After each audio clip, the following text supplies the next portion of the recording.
오늘도 주님 안에서 승리하는 복된 하루가 되시기를 간절히 축원을 드립니다. 어느 한 초등학생이요 시를 썼습니다. 그런데 그 시의 제목은 중독입니다. 그 내용을 함께 보니까 틈만 나면 게임한다고 중독이라 하지만 난 학교 갔다 와서 할 뿐, 난 학원 갔다 와서 할 뿐, 난 밥 먹고 할 뿐, 난 똥 싸고 할 뿐, 학교도 안 가, 학원도 안 가, 밥도 안 먹어, 똥도 안 싸. 틈이 없이 하는 것이 중독이지. 틈이 없이 잔소리하는 엄마가 중독이지. 아마 이 아이는 엄마의 잔소리가 참 싫었던 모양입니다. 사람들이 살아가면서 뭔가 이렇게 좀 중독되어 사실 살아가는 일들이 많습니다. 처음에는 필요해서 하기도 하고, 처음에는 어쩔 수 없이 했던 일들이 이제는 해야만 하거나 아니면 멈춰서는 안 되는 일들이 되어가는 것들도 있긴 하거든요. 그런데 누군가가 내가 이렇게 정말 원치 않거나 아니면 멈춰야 하는 것을 혹시 내 주변에서 그것을 도울 수 있다면, 그것을 벗어나거나 아니면 멈출 수 있도록 돕는 사람이 있다면 얼마나 좋을까라는 그러한 생각을 사실을 하기도 합니다. 우리 주변에 사실 나를 돕는 사람들이 무척이나 많이 있습니다. 그런데 그 돕는 사람들을 우리가 잘 기억하며 살아가지 못할 때도 많이 있는 것이죠.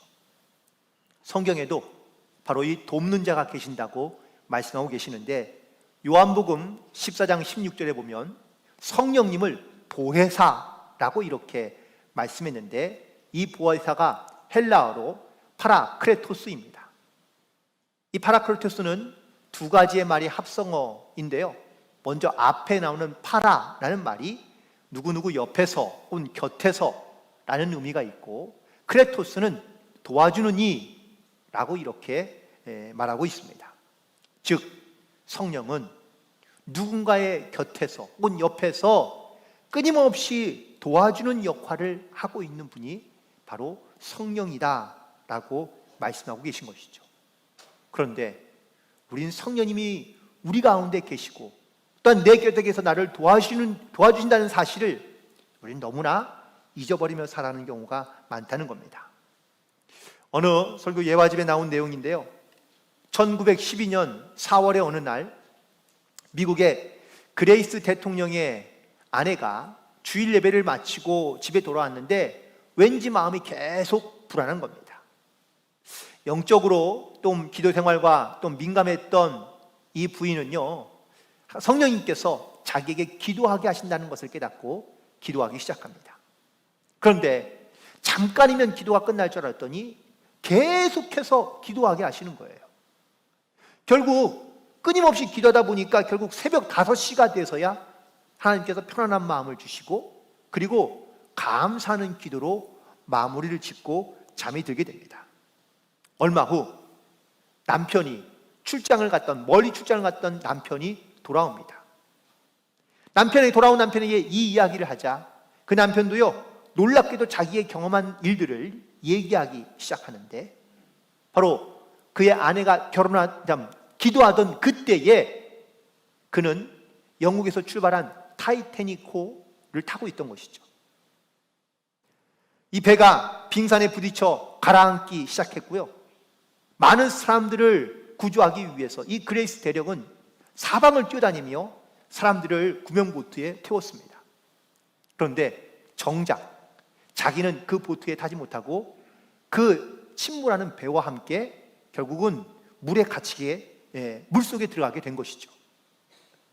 수영을 잘하는 자신 있는 사람이었지만 그 상황에서는 자기도 어찌할 수가 없더라는 겁니다. 그런데 놀라운 일이 생겼습니다. 갑자기 그 배 안에 있던 물이 확 역류하면서 자기가 물 바깥으로 튀어져 나온 겁니다. 그리고 옆을 돌아보니 자기 옆에 구명보트가 하나 또 있는 거예요. 그래서 그 구명보트에 올라타서 시간을 보니 새벽 5시였던 겁니다. 이 이야기를 함께 나누면서 성령께서 그의 삶 가운데 어떻게 도우시고 역사하시는지를 이 두 부부가 더욱더 깨닫게 되었고 그리고 더욱 기도하는 일을 멈추지 않게 되었다고 말하고 있습니다. 우리는 성령께서 내 삶 가운데 어떻게 도우시고 역사하시는지 그걸 깨달아 알고 감사함으로 기도함으로 살아가는 사람도 있지만 사실 그렇지 못한 채, 알지 못한 채, 깨닫지 못한 채 살아가는 경우도 많이 있습니다.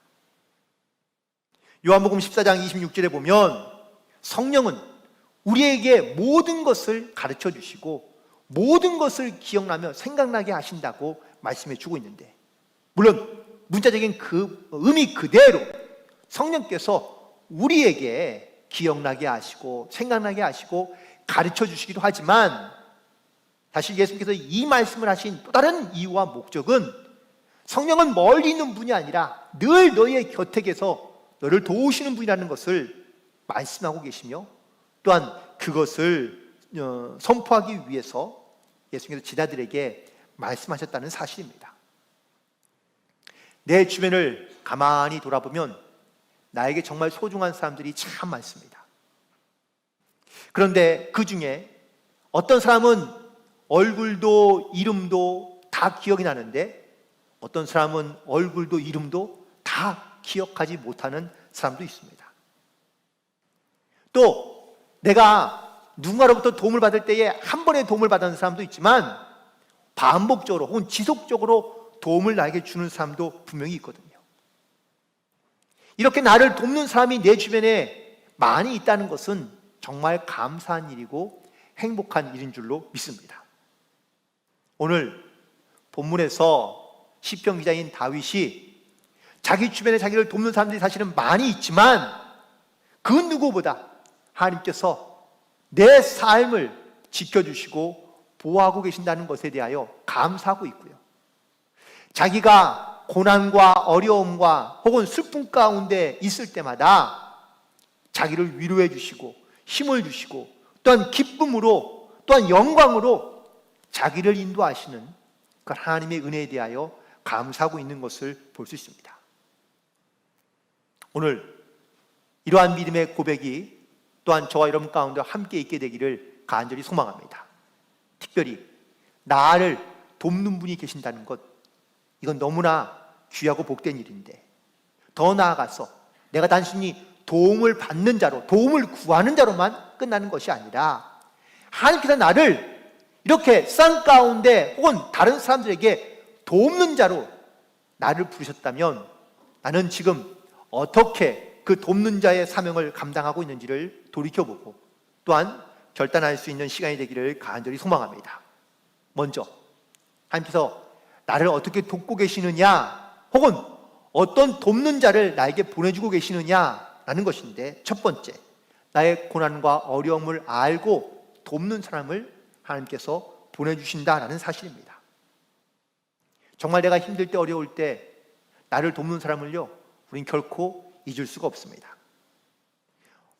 큰 것이 아니라 자그마한 것, 그 배려하는 마음 하나도 역시 나를 진심으로 도와준다는 것을 느낄 때 우리는 그 작은 도움에도 참 많이 감동하게 되고 또한 감사하며 그 은혜를 잊을 수 없을 경우가 많습니다.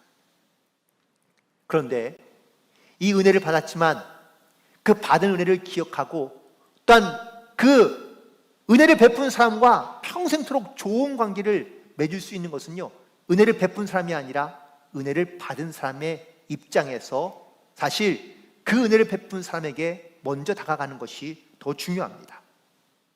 그냥 감사하는 마음 한 번으로 물론 끝날 수도 있습니다. 하지만 그 이상의 더 좋은 관계가 발전할 수 없는 것처럼 하나님께서 나에게 주시는 은혜, 나를 도우시는 그 하나님의 능력을 깨달아 알고 또한 믿음 안에서 고백하고 있다면 그냥 감사하는 것으로만 그치지 않고 우리는 하나님과 나와의 영적인 관계에 늘 깨어있어 기도함으로 하나님 앞에 더 가까이 나아가야 될 줄로 믿습니다. 여러분들 다 인생에 어렵고 힘든 순간들이 다 있었죠? 그리고 그때에 여러분을 분명히 아마 돕는 분들이 있었을 겁니다. 혹시 그분들이 어떤 분인지 다들 기억하고 계시나요? 저도 역시 제 인생에 가장 어려웠던 힘들었던 때를 이야기한다면 아마 제가 유학하던 때가 아닌가라고 생각이 듭니다. 처음에 유학 가고 난 다음에 1년 정도 지나고 나니까 바로 IMF가 터졌습니다. 그러니까 이제 그때 IMF 터지고 나니까요, 모든 유학생들이 다 집으로 돌아갔습니다. 근데 저는 그때 다시 돌아오지 않고 미국에 남아서 살기 시작했는데 돈을 받기는 너무 염치 없으니까 그래서 이제 그때부터 일을 하기 시작했습니다. 아주 다양한 일들을 많이 해봤고, 그리고 정말 그 어려운 가운데서도 하나님께서 돕는 사람을 보내주셔서 그 때때마다 하나님께서 주시는 은혜를 고백하며 또한 그것을 경험하며 살게 된 것이죠. 심지어는 전혀 알지도 못하는 외국인이 저한테 찾아와서 저한테 도움을 주고 갈 때도 있었습니다. 지나고 보면 참 너무나 감사한 하나님의 은혜였던 것이죠. 그런데 한결같이 그 돕는 사람들이 대부분 다 저에게 어떤 보상을 바라거나 아니면 뭔가를 기대하고 주는 것이 아니라 아무런 조건도 이유도 없이 그냥 도움을 주었다라는 것이죠. 제가 기억하고 있는 기억에 남는 사건 중에 하나, 제가 물론 예전에도 한번 간증한 적이 있긴 하지만 제가 중고차를 타고 다녔는데요, 그 중고차를 타고 가다가 타이어가 갑자기 터져가지고 고속도로에서 그래서 갓길에 서게 되었습니다. 스페어 타이어를 이제 갈아 끼려고 트렁크를 열었더니 중고차에 스페어 타이어가 없는 거예요. 또 지갑을 열어보니까 지갑에는 단돈 20불만 있더라고요. 20불 갖고는 가서 타이어를 갈아 낄 수도 없고요, 살 수도 없습니다.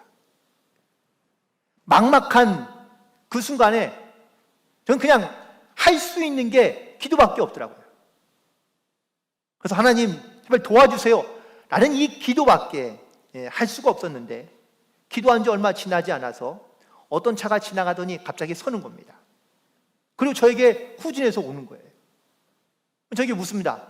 무슨 일이 있느냐고 묻기에 사정을 얘기했더니 이 친구가 자기 차에 가서 자기 스페어 타이어를 꺼내어서 제 차에 달아주는 거예요. 너무나 고맙잖아요. 그런데 제가 마침 돈이 없었어. 그래서 제가 20불을 이렇게 꺼내주면서 내가 나한테 연락처를 알려주면 내가 꼭 나중에 살해하겠다고 이야기했습니다.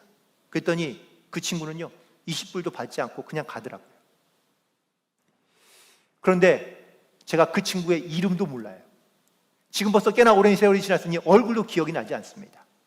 그런데 그가 했던, 또한 그가 보여주었던 그 도움의 손길은 아마 평생토록 잊지 못하고 살아가야 될 또한 좋은 경험과 체험을 하게 된 것이죠.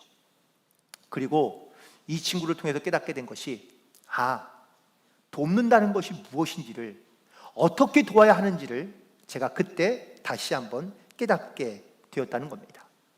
혹시 여러분들도 아무런 이유와 조건 없이 도움을 받은 경험이 있으십니까?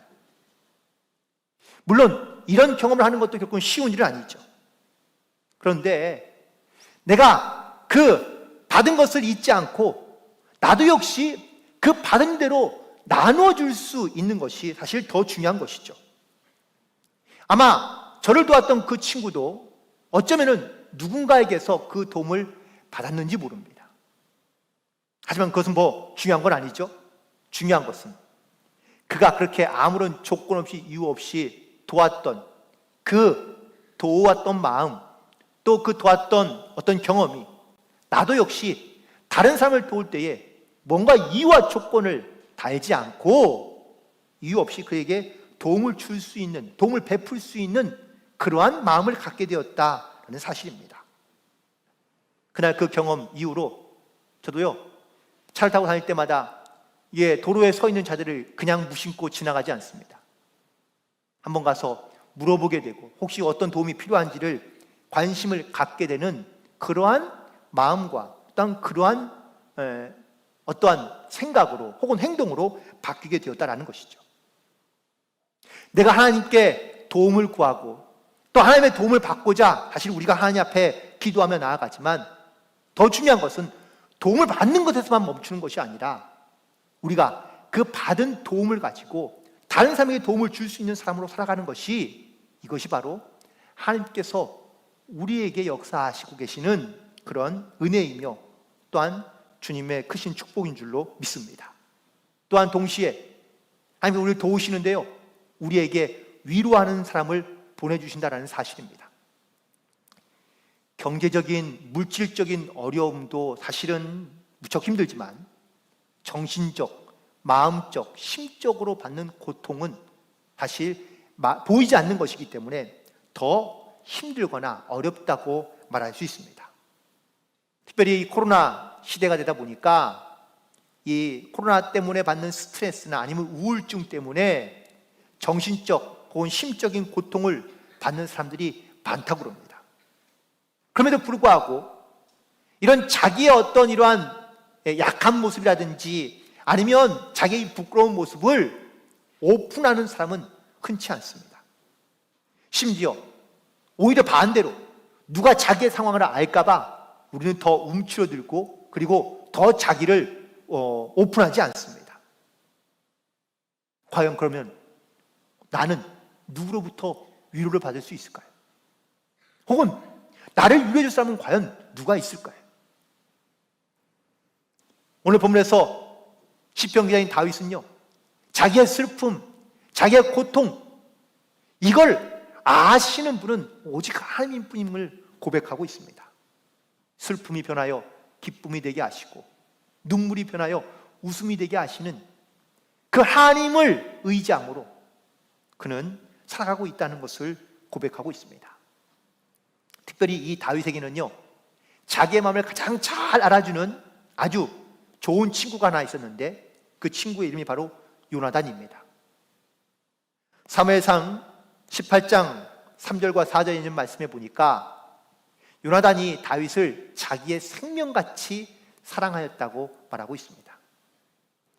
이 다윗을 이렇게 자기의 생명처럼 여기게 되니까 자기가 입었던 겉옷을 벗어주고요, 또 자기가 갖고 있던 군복과 칼과 활과 띠도 다 다윗에게 그냥 거저 넘겨줍니다.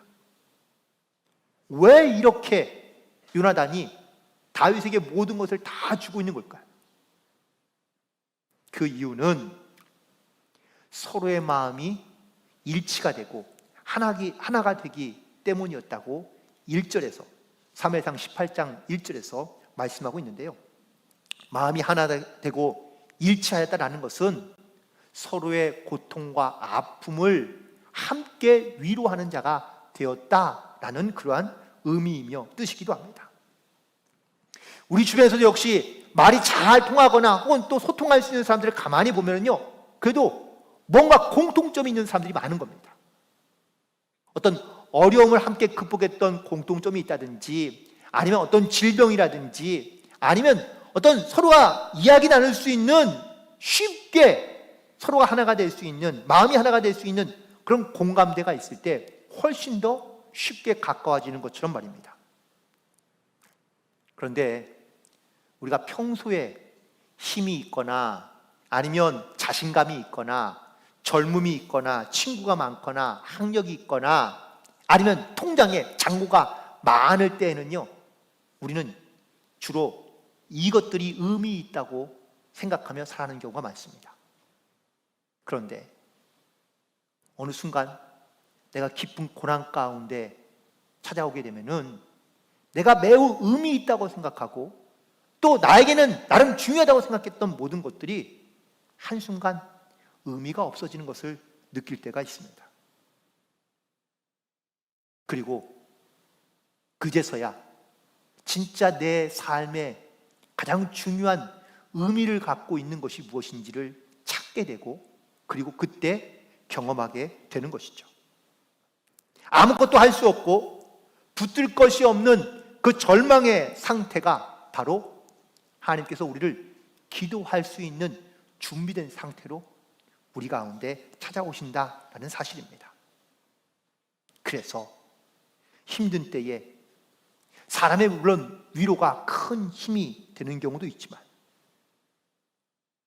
하나님께서 나에게 주시는, 나를 찾아오시는 그 기도 가운데 만나주시는 그 하나님이 나에게 얼마나 큰 위로가 되는지를 우리는 그제서야 깨닫게 된다는 것이죠.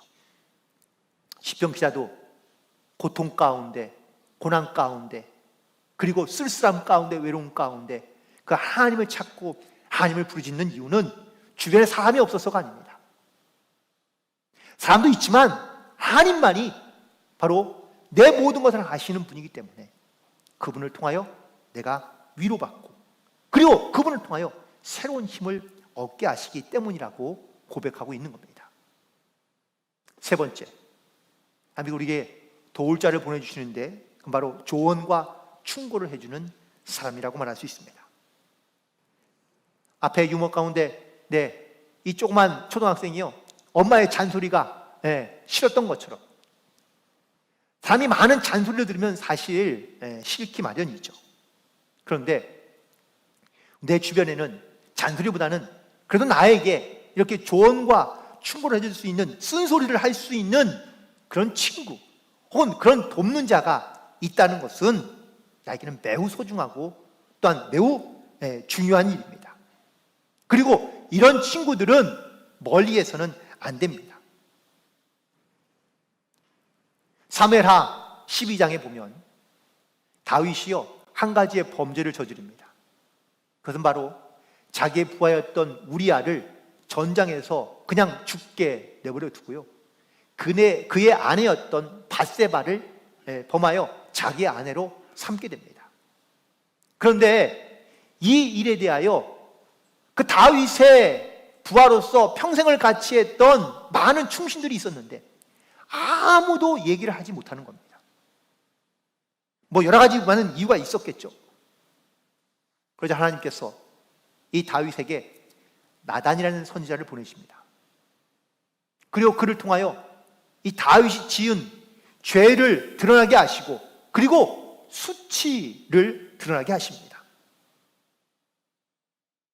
놀라운 것은 다윗이 그때에 자기의 죄를 자복하고 회개하고 그리고 하나님 앞에 기도하며 나아갔다라는 사실입니다.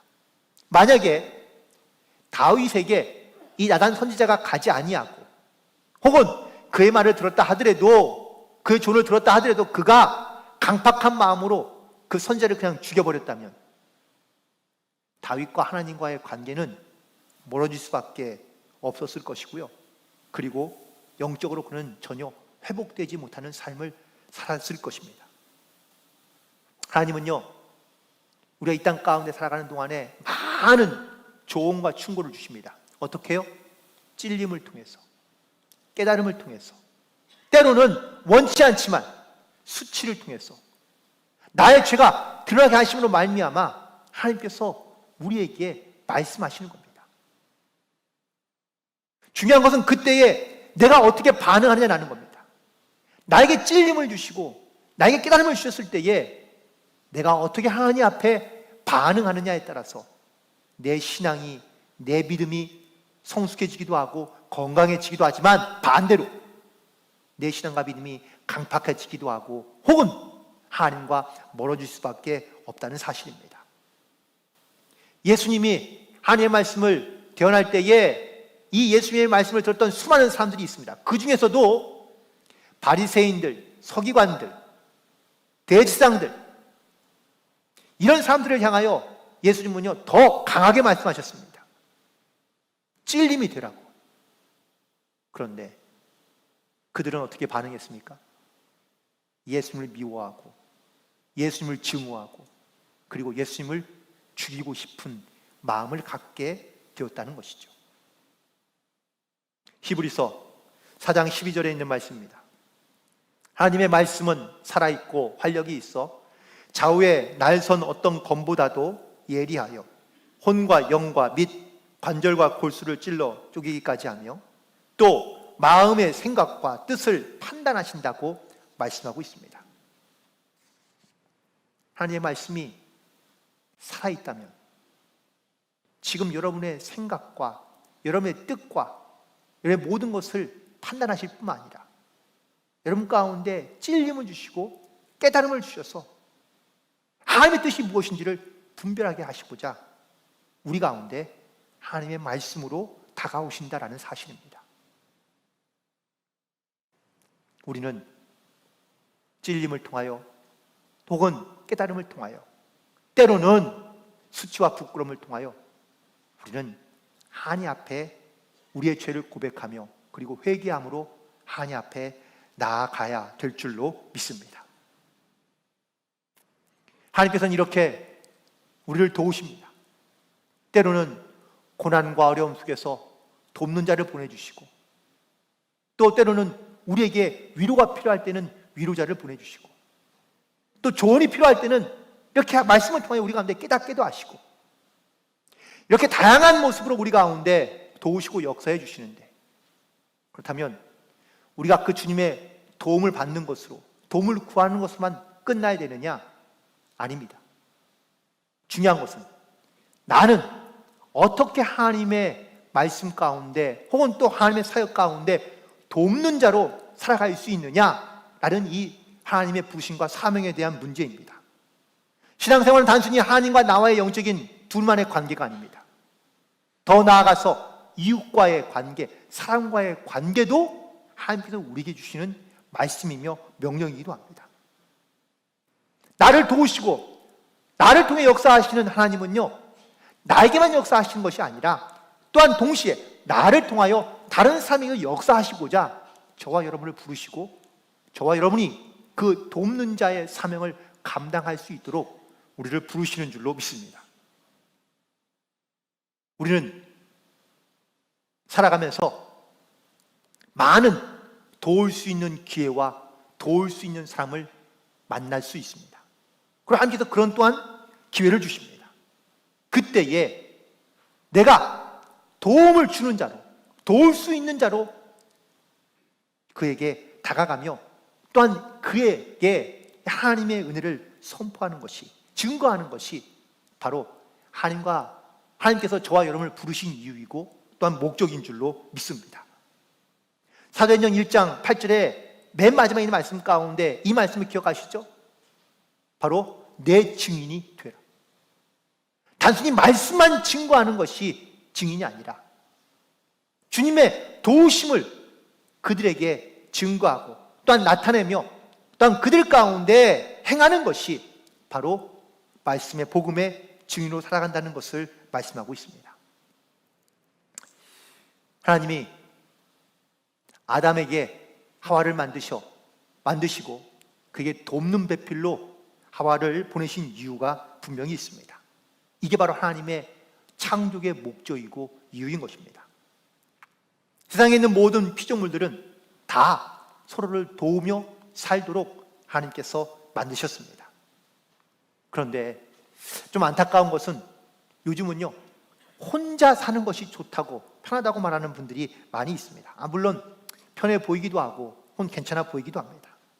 하지만 내 인생에서 돕는 자는 필요 없다 라고 이렇게 말할 수 있는 사람이 과연 있을까요? 인생은 반드시 돕는 자가 필요합니다. 그리고 그 돕는 자가 누구냐 하는 것이 매우 중요합니다. 내가 가진 것 그리고 사람을 의지해서 살아간다면 우리는 세상에서 그래 괜찮은 사람이지 라고 평가받을 수 있을 것입니다. 하지만 하나님께서 나에게 돕는 자를 보내주셔서 내 삶에 도움이 필요한 것을 깨닫게 하신 것처럼 나도 역시 하나님의 은혜 가운데 누군가를 돕는 자의 사명을 잘 감당하며 살아가는 것이 이것이 바로 하나님께서 저와 여러분을 부르신 성도의 사명인 것을 깨닫는다면 오늘 이 주님의 명령과 말씀을 따라 나도 역시 주님의 영광을 위해 돕는 자로서 또한 도움을 줄 수 있는 자로서 쓰임받는 인생을 살아갈 수 있는 그런 저와 여러분에게를 간절히 소망하며 한 주간 이런 귀한 믿음의 은혜가 저와 여러분 가운데 함께하게 되기를 주님의 이름으로 간절히 축원을 드립니다. 기도하시겠습니다.